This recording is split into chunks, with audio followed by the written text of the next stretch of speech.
Big Boss Malayalam season 7 live അപ്ഡേഷനിലേക്ക് പോകാം. അതിന് വേണ്ടിയിട്ട് ചാനലൊന്ന് സബ്സ്ക്രൈബ് ചെയ്യുക, ഷെയർ ചെയ്യുക, ലൈക്ക് ചെയ്യുക, ബെൽബട്ടനും കൂടി അമർത്തണം കേട്ടോ. ഓക്കെ, രാവിലെ തന്നെ സാബുമാൻ, അക്ബർ ഒക്കെ നിന്നിട്ട് പല്ല് തേക്കുകയാണ്. അപ്പോൾ ടോയ്ലറ്റിൽ കുറച്ച് പേരൊക്കെ ഉണ്ട്. അപ്പോൾ പല്ല് തേച്ചുകൊണ്ടിരിക്കുമ്പോൾ പറയുന്നുണ്ട്, എടാ നിനക്ക് ഈ കെ പി നമ്പൂതിരീസിൻ്റെ അതെന്ത് സംരക്ഷണം എന്നുള്ളതിന് നിനക്കല്ലേ പ്രൈസ് കിട്ടിയത്? അതെ, നിനക്കാണ്. അപ്പോൾ സാബുമാനാണ് കിട്ടിയിരിക്കുന്നത് കേട്ടോ.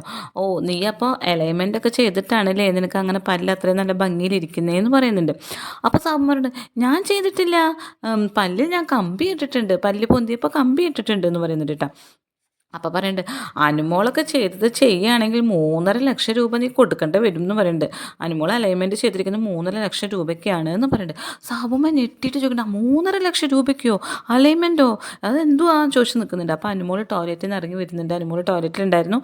ഇറങ്ങി വന്നിട്ട് പറയുന്നുണ്ട്, തന്നോട് ആര് പറഞ്ഞിടോ ഞാൻ 3.5 ലക്ഷം രൂപ കൊടുത്തിട്ടാണ് എനിക്ക് പല്ല് അലൈൻമെൻറ്റ് ചെയ്തതെന്ന്? ഞാൻ കൊളാബാടോ, എനിക്ക് കൊളാബ് കിട്ടിയതാണത് എന്ന് പറയുന്നുണ്ട്.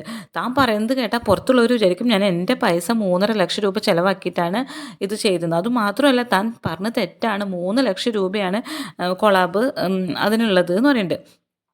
ആയിക്കോട്ടെ, സാധാരണക്കാർ അലൈൻമെൻറ്റ് ചെയ്യണമെങ്കിൽ 3 ലക്ഷം രൂപ അവരെ പോക്കറ്റിൽ നിന്ന് എടുത്ത് കൊടുത്തിട്ട് വേണ്ടേ ചെയ്യണമെങ്കിൽ? അതാണ് ഞാൻ ഉദ്ദേശിച്ചതെന്ന് പറയുന്നുണ്ട്. ഓ അങ്ങനെ, ഓ താന്ന അങ്ങനെ പറ, അല്ലാതെ എൻ്റെ പോക്കറ്റിൽ നിന്ന് പൈസ 3 ലക്ഷം രൂപ പോയി എന്ന് പറഞ്ഞു കഴിഞ്ഞാൽ മറ്റുള്ളവർ എന്താ എന്നെക്കുറിച്ച് വിചാരിക്കുക? ഞാൻ ഈ അലൈൻമെൻറ്റ് ചെയ്യാൻ വേണ്ടിയിട്ട് 3.5 ലക്ഷം രൂപ വെറുതെ ചിലവാക്കിയെന്നല്ലേ വിചാരിക്കുക? അപ്പോൾ അല്ല, അനുമോൾ ചിലവാക്കിയെന്നില്ല, അനുമോൾക്ക് കൊളാബ് കിട്ടി. പക്ഷേ സാധാരണക്കാർക്ക് ഇത് ചിലവാക്കണമെങ്കിൽ അവരവരുടെ പോക്കറ്റിൽ നിന്ന് തന്നെ എടുക്കണ്ടേ എന്ന് പറയുന്നുണ്ട്. അനുമോൾ അങ്ങനെ തെളിയിച്ച് പറയുന്നുണ്ട്. അപ്പോൾ സാബുമ്മ ഇതൊക്കെ കേട്ടിട്ട് ആകെ ഞെട്ടി നിൽക്കുന്നുണ്ട്. 3.5 ലക്ഷം രൂപയോ എന്ന് പറഞ്ഞ് ഞെട്ടി നിൽക്കുന്നുണ്ട്.